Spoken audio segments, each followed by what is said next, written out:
Good afternoon, everyone. I'm James V. Locklear, and I'm your host of the Lumbee Voice, coming to you live from the heart of Lumbee land. I have a very special guest with me today. Introduce yourself.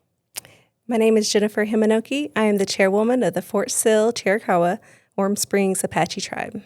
All righty. Came a long way here, too. Yes. Yeah. Hey, we appreciate you coming and taking out time to be with us. No problem. Yeah. Tell us a little bit about where you're from. Where's your tribal territory? So our tribal headquarters is located in Apache, Oklahoma. We have 3 states that we are located, or historically located in southeast Arizona, southwest New Mexico, Right. where our only reservation resides is in New Mexico. And what reservation is that? The Chiricahua Apache Warm Springs. Oh, cool. Chiricahua Warm Springs Apache Tribe All right. Reservation. And now, where did you grow up? Apache, Oklahoma. Tell us a bit about it. How many people are there? How big is it? It's a population of under 2,000 people. Our tribal members are spread throughout the United States, and we only have, there's a big percentage of tribal members that live outside of our service area, Right. which is in, our headquarters is located in Oklahoma. So, with the history of the tribe being imprisoned there at Fort Sill Right. until 1914. And so from then on, we have a lot of tribal members that were displaced everywhere across the country, but we have about 35-40% maybe in the Oklahoma region. You said the number is what, 814? 814 tribal members. Wow. Yeah. And how long have you been tribal chair? I'm going on my 3rd year, second term. And I know that's kind of sort of groundbreaking as well. How many women tribal chairs have you guys had? Well, we've had 2 in the past. So you're number 3. Yes. Wow. Let me give them a hand. Great job. Great job. Thank Smart you. people too. Mm-hmm. Yeah, electing women into the job because our women folks can get the job done. I have a nice boss lady at the house that kind of keeps me on the straight and narrow. I think so. Yeah. But tell me a bit about yourself. Where'd you go to college? What are some of your hobbies? What do you like to do? So I'm glad you asked. I'm a Sooner alumni. All right. Went to OU. OU. Got my bachelor's, and then came back and got my master's degree in Indigenous Peoples Law. And then also I guess you would say my hobby, which is also my personal business, is tribal standards, which is I do beadwork and like laser etching or tribal artwork, different things that whatever anybody needs, we provide as far as customized items. That's great. And I did have one of our viewers who told me I need a longer earring. So she's promised to make me a longer earring. Absolutely. And I actually got turned on to these by a friend of mine, Mr. Eddie Von Lowry, over in one of our walk color natives, who's actually the dad of our tribal chairman, Mr. John Lowry, and our former state representative and now our man up in D.C., Mr. Jared Lowry. But I love the fact that you're going to make me a long earring. What do you have in mind for it? So, I haven't thought about it, but I probably need to have a discussion with you and find out what your style is, Right. so I can have a better idea of what to make. Okay. I do want to incorporate some of our tribal designs, our Apache tribal designs. I love it. And I've always, like I told you earlier, I've always been a big fan of the Apache. And I told you who my favorite was. Mm-hmm. Now tell them your famous relative among the Apache. Oh, Geronimo is a cousin of where I'm descended, is Mengus Coloradus. All right. And how do you feel about Geronimo? Tell us a bit about him. Because I know everybody in the world pretty much knows Geronimo, but tell us a little bit about him and what it means to you to be a descendant.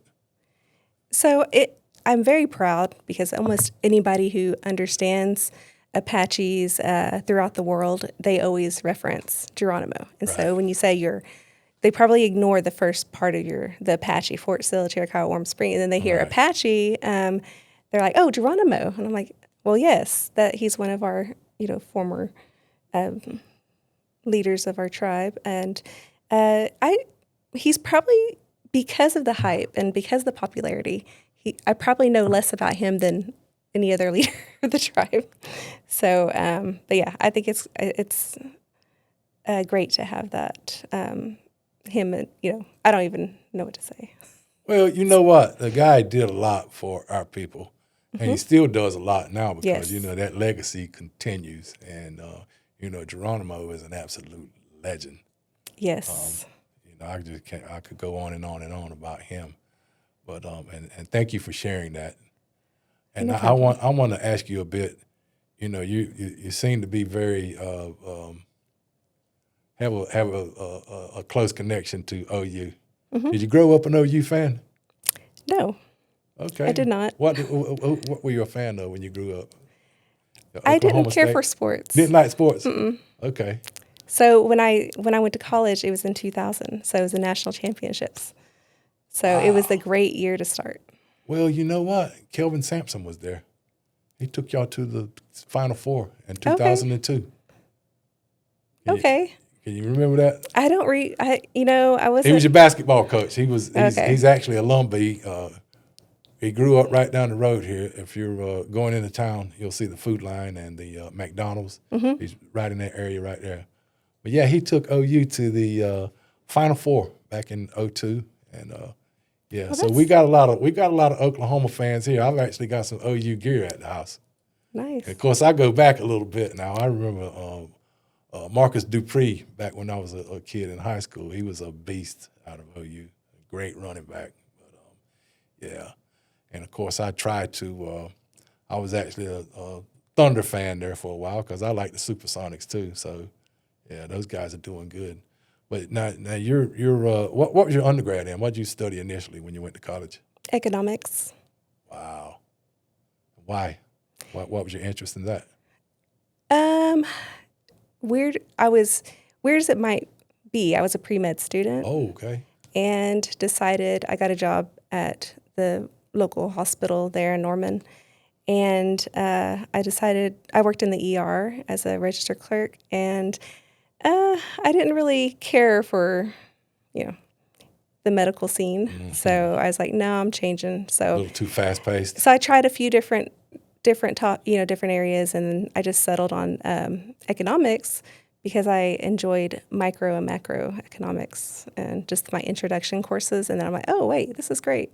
This is what I like. You had to break that down for me now. I'm a newsman. Tell us a little bit about micro and macro. Well, it's just like supply and demand, like just projecting like financial models for the future, for business. For futures, Yes. I guess. Sort of like Markets. a lot of people Market, don't understand yeah. gas is actually But it's based been- on futures as Yeah, well. yeah.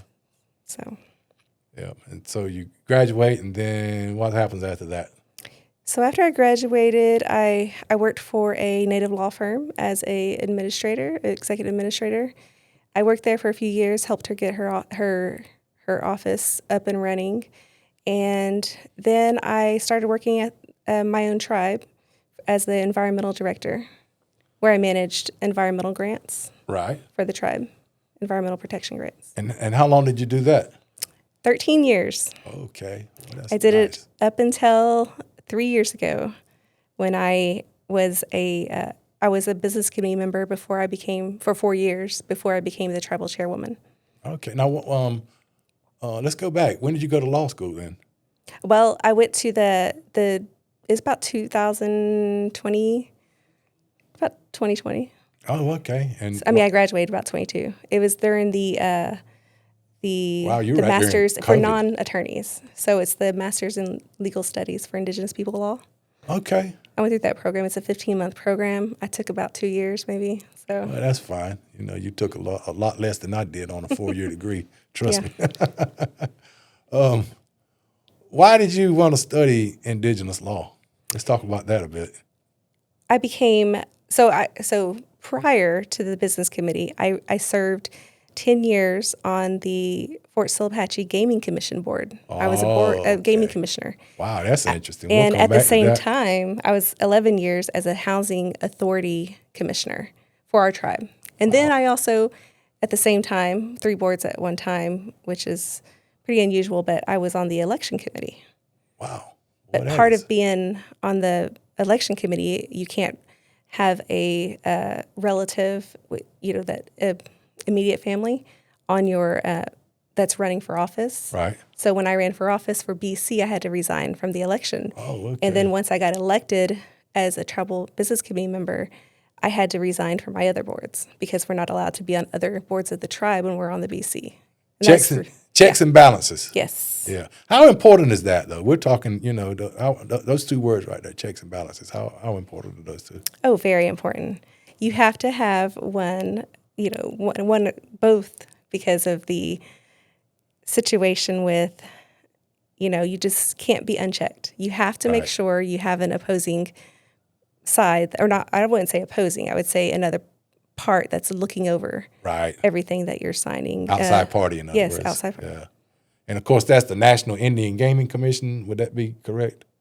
The outside party that oversees it? That oversees the casino, yes. Yeah, okay. Regulatory portion. Right, and you were part of the tribal Fort Sill Apache Tribal Gaming Commission, Yes, right? yes. And what were your responsibilities there? So we had an office, a staff of around 7 or 8 staff members, and so their whole job is to regulate the tribal gaming facility that the tribe operates. And so you're talking about maintaining minimal internal control standards, making sure that they're following their ticks and SICs and their policies, and just making sure that all the laws you are compliant with all the federal laws with the NIGC sets for tribal gaming. So it's very regulated. And I guess that actually falls back to the Indian Gaming Regulatory Act. IGRA, yes. Yeah. So that's the reason why we have to be so hard on our gaming facilities is because we're trying to keep them from, not following the rules. So we have to make sure that our gaming commission is top notch. Right. That way you're not having to. So they've got to follow the rules set forth by IGRA, the Indian Gaming Regulatory Act. And then they have to apply it to our facility. And then at the end of the day, the National Indian Gaming Commission oversees just to make sure that you're following the regulations set forth by IGRA. Yes. Now, how were you appointed to that gaming commission with the Fort Sill Apache? how we do it is the remaining, there's 5 board members, so they're the gaming commissioners. So we have 5 gaming commissioners. They will publicly post the position the vacancy that arises. Whether or not you're gonna reapply, we still post it when the term is approaching the expiration date. Are these paid positions? These are 3-year terms. Yes. Okay. So they receive monthly stipends. Oh, good. For attending meetings and any cost associated with their duties. Now we have some information floating around here that says that the tribal chairman is going to have ultimate control over the casino. Does it work like that? No. So let's talk about how does it actually work. They have not any kind of control. Okay. Over the casino operations. Talk to me about that then. So how does that work? So how that works is usually have this is how we're set up. We have an economic board that oversees our general manager and the casino. And so that has to be a whole separate board. Okay. I am the ex officio member of the Economic Development Authority Board, but I have no vote and I don't count towards quorum. So I have input, but I don't get to have any type of decision making at that level. And that's a 5-member board as well? Yes, 5-member board. Okay. I think that's a great number too, 5. It of course, I was number 5 when I pledged on my Group 5 Groove line a couple of years ago. So yeah, I love number 5. How important is it to have oversight and, ultimately make sure everyone follows the rules set forth? It's very important. You have to make sure you're employing the people that are there that will do the right thing, even when they're not being watched. But you have to trust but verify. You have to make sure that you're checking everything once when you set all your people in motion, you have to make sure that they're following the rules as they should be, and that they're not translating the rules into something different. And so it's complicated how to express how to express that. Well, yeah, Not sure how you've done a great job with it. Approximately how many folks do you employ at your casino? 500. Wow. And how long has it been open? It has been open since 1999. So in 2012, we opened up our casino hotel. Okay. So How many rooms? around 262, I believe. I guess that may be one of the larger ones in the area then, huh? Yeah. How does it stack up against the rest of the region there? Your hotel and your It does really operation? well. It does really well. It's just, people love the atmosphere. They like to have the resort type feeling that they can come to in Lawton, Oklahoma. So it's a really nice choice whenever people come to town and come see us. We also have this really nice gift shop that sells local artists. So I'm not local, but just tribal member artists. So some of your stuff, I guess, too. So I do have some stuff there too. Show them your necklace there. Is that one of yours? Yeah, this is one, but I do zoom in on smaller that, Asa. beads. But this is a Apache style necklace with the abalone shell. So this is probably one of the first pieces that I made that I kind of turned me towards wanting to bead. I do seed bead, I do medallions, I do peyote stitch, I do different type of stitching, brick stitch. But I gotta say, this is probably what started me. Well, that's what I was going to ask. It began the obsession with beads of all colors and all shapes and sizes. So that's now is that your favorite, I'm guessing? Yeah, I think it's the most simple, one of my favorites. I also make Apache boots, moccasins, and like medicine pouches and bags and pedal purses. All righty. I know you're a former member of your tribal gaming commission, and now, as part of your duties as the tribal chair, you actually appoint the gaming commission. Is that right? So yes, so our tribal business committee will appoint, once the gaming commission posts the availability, they interview the potential candidates, and then they propose a candidate that of their choosing to the business committee, where the business committee will vote to either choose that candidate to be appointed, or we can deny it at that point. But we usually there's most of the time that we are approving those recommendations from the gaming commission because we respect their opinion. And right. And of course, you have to take into account autonomy. Yes. That's why you guys are in. We want them to position. be as absolutely. Independent as possible, because it doesn't help when you're having to micromanage all these different people. And if they can do their jobs well, and we can trust them to make those decisions by following all the tribal laws and federal laws, then the better for all of us as a whole. Yeah, and really at the end of the day, there's not much of a choice in the matter when it comes to following the federal laws, right? Because you had to do that. Yeah, or be shut down. Right. Simple, yeah. And I know there's been a lot of cases where that's actually happened. Yeah. So how do you, as far as managing the operation and, being in your job, what do you like most about being the tribal chair? And was this a dream of yours at any time? Never. Never was my dream. I never thought about it. I started in the various boards, and I realized that the heart for my people was, I wanted to see them succeed, and I knew that we could do better. We could always do better, and we can do it in a different way that's more productive.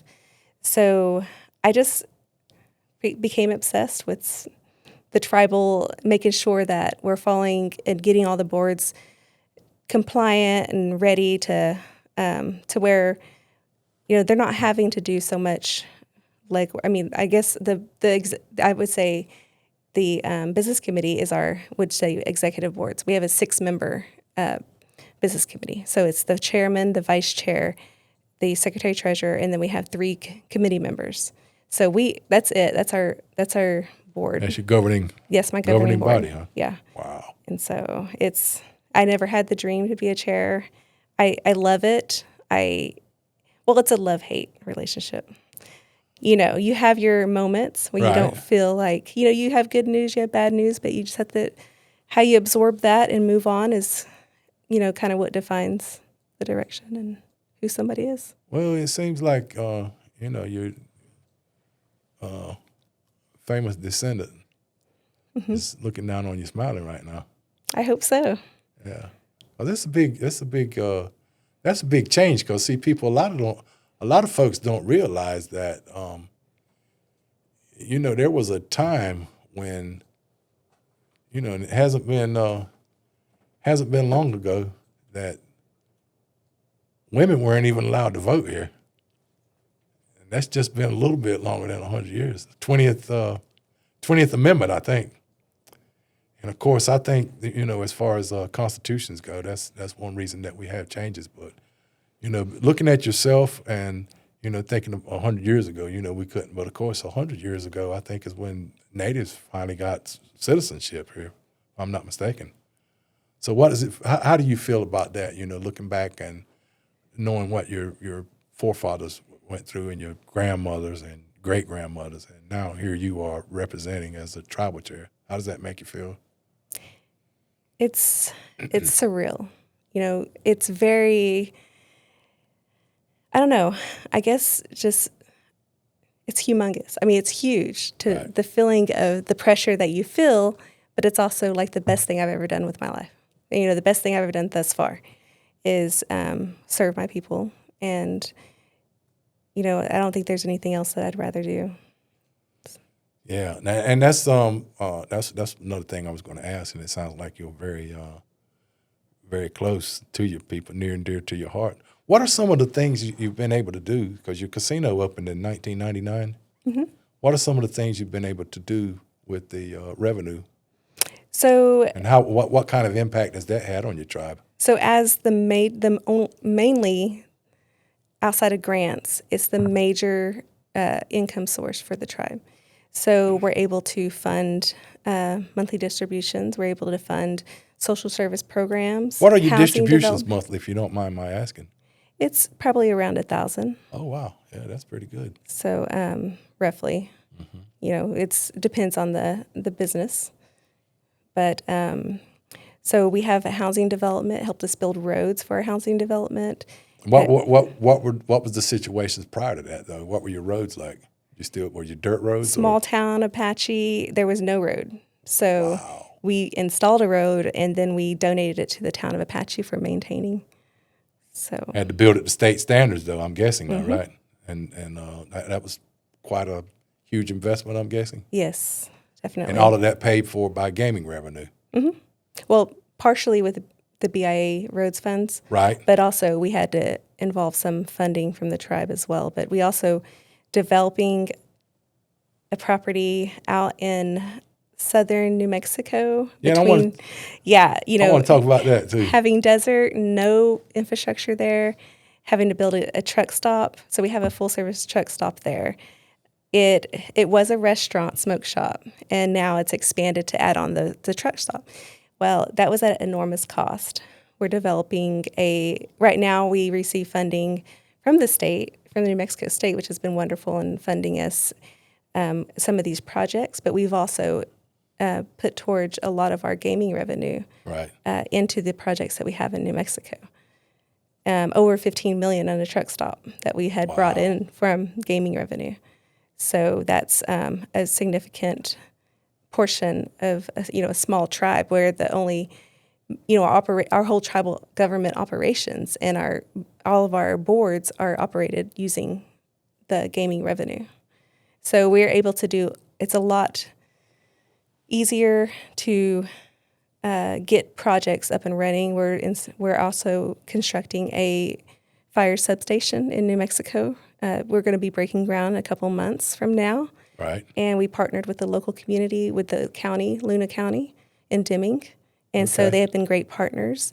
So one of the things that we like to bring along is community involvement. So we want to be good neighbors. We want to partner with different, whether it's other tribes, states, counties, towns, cities.